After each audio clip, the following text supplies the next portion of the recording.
حضور آپ لوگ یہ جاننا چاہتے ہیں کہ رئیس القلم حضرت علامہ ارشد القادری علیہ الرحمہ کا جب ذکر کرتے ہیں آپ اپنے بیان میں، تو آٹومیٹک ہم نے دیکھا ہے اور سنا بھی ہے کہ آپ کی آنکھوں سے اشک جاری ہو جاتے ہیں، تو اس کی کیا وجہ اس کی دو بنیادی وجہ ہے۔ ہے؟ جی آج میں جو کچھ بھی ہوں، میں ایک کسان کا بیٹا، جی اور مجھے یاد ہے خوب کہ میرا بچپنا تھا۔ میرے علاقے میں ایک گاؤں ہے سید پورہ، جی وہاں حضور رئیس القلم تشریف لے گئے تھے، جو قائد اہل سنت کے آبائی وطن سے چند کلومیٹر کے فاصلے پر جی تھا۔ گرمی کا موسم تھا، گندم کھیت سے کٹ چکے تھے، رئیس القلم کی چارپائی باہر تھی ماشاء اور ہوش مند میں ہو چکا تھا۔ تو جلسے سے ہٹ کر کے دیکھا کافی بھیڑ لگی ہے، تو میں نے پوچھا وہاں کون ہے؟ تو لوگوں نے بتایا کہ وہاں علامہ صاحب۔ اللہ جی تو میں بھی ملنے چلا گیا، سیدھے پہنچ کر سلام کیا، دستبوسی کی اور چارپائی پہ بیٹھ گیا۔ ماشاء تو رئیس القلم نے مجھ کو بہت غور سے دیکھا، اور جو بھوجپوری مادری زبان ہے اس میں انہوں نے کہا کہ کہاں عل بڑا، جی کیسے ملے عل بڑا؟ تو ہم نے بتایا کہ سب سے بڑھ کے علامہ صاحب سے ملنے آئے۔ پھر علامہ نے فرمایا کہ تو ابا عل بڑا؟ بتایا ہاں آئے ہوئے ہیں۔ والد صاحب کو بلا کے لے آؤ، جی لے گئے تو رئیس القلم نے فرمایا کہ اپنے بیٹے کو آپ ہمیں دے دو۔ ماشاء میرے والد صاحب تھے، انہوں نے کہا کہ یہیں سے دے دیا۔ تب رئیس القلم نے ترنت بریف کیس سے کاغذ قلم نکالا اور ایک خط لکھا جی اپنی اپنے پھوپھوزاد بھائی کو، جی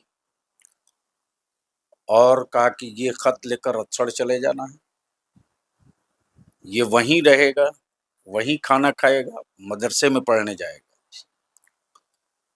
پھر میری تعلیم جب شمس العلوم ہو گئی تو ہمیشہ وہاں بھی خطوط آتے رہے۔ قادری منزل بالخصوص مناظر اعظم ہند حضور محدث کبیر، چونکہ رشتے میں بھانجے ہوئے رئیس القلم کے، ماشاء تو علامہ علیہ الرحمہ کی ہمشیرہ جی مخدومہ وہیں تھیں، ماشاء تو رئیس القلم کی آمد و رفت اکثر ہوتے رہتی تھی۔ بڑے بھائی ان کے حضور فیض العارفین حضرت علامہ شاہ غلام یا آصفیہ رحمۃ اللہ علیہ بھی تشریف لاتے تھے۔ تو اس گھر سے، اس خاندان سے ایک فرد کا رشتہ رہا۔ اور آپ نے جو سوال کیا کہ آنکھیں بھر جاتی ہیں، تو سچ یہ ہے کہ آج میں جو کچھ ہوں، ان کی تربیت، ان کی نگرانی، ان کی دعائیں اور ان کی سرپرستی کے ساتھ ساتھ جب میں نے ہوش میں جب میں آیا اور جب میں نے سمجھنا شروع کیا، تو دو چیز میں نے محسوس کیا۔ جی علماء بہت ملتے ہیں، عالم سے بھری پڑی ہے دنیا،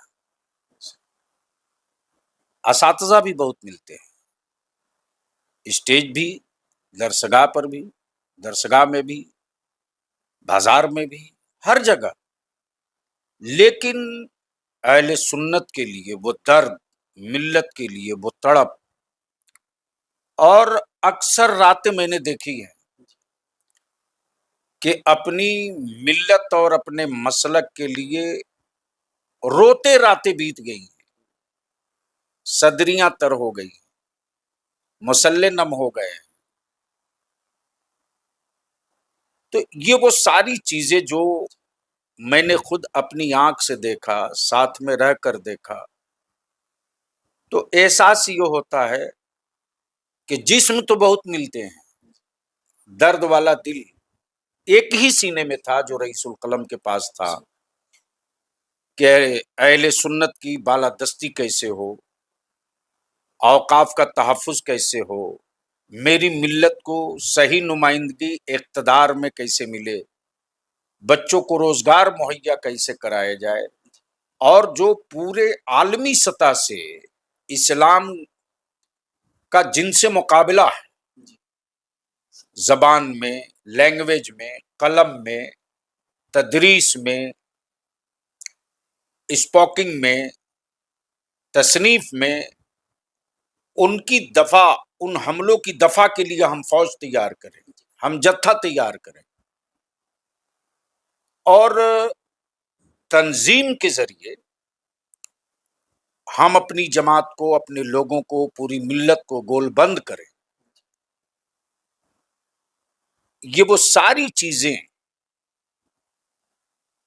اب جسے مان لیجیے الجامعۃ الاشرفیہ آج جو یونیورسٹی کی شکل ہے، یا آج جو پورے ہندوستان میں سب سے بڑے ادارے کی فہرست میں سر فہرست ہے، جس پر اہل سنت کو ناز بھی ہے، فخر بھی ہے، اس کا پورا خاکہ، تعلیمی کانفرنس کیسے ہوگی، فنڈ فراہمی کیسے ہوگی، کن کن شہروں میں چلنا ہے حضور حافظ ملت کو لے کر، ٹیم کیسے بنے گی، یہ پورا خاکہ، پورا نقشہ رئیس القلم نے بنائے تھے۔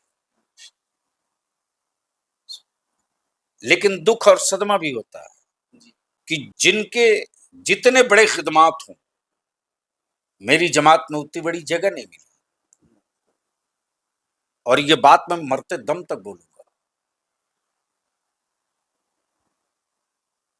آپ بتائیں ہمیں، آج جو غیر ممالک لوگ جا رہے ہیں، کون جانتا تھا، کون پوچھتا تھا؟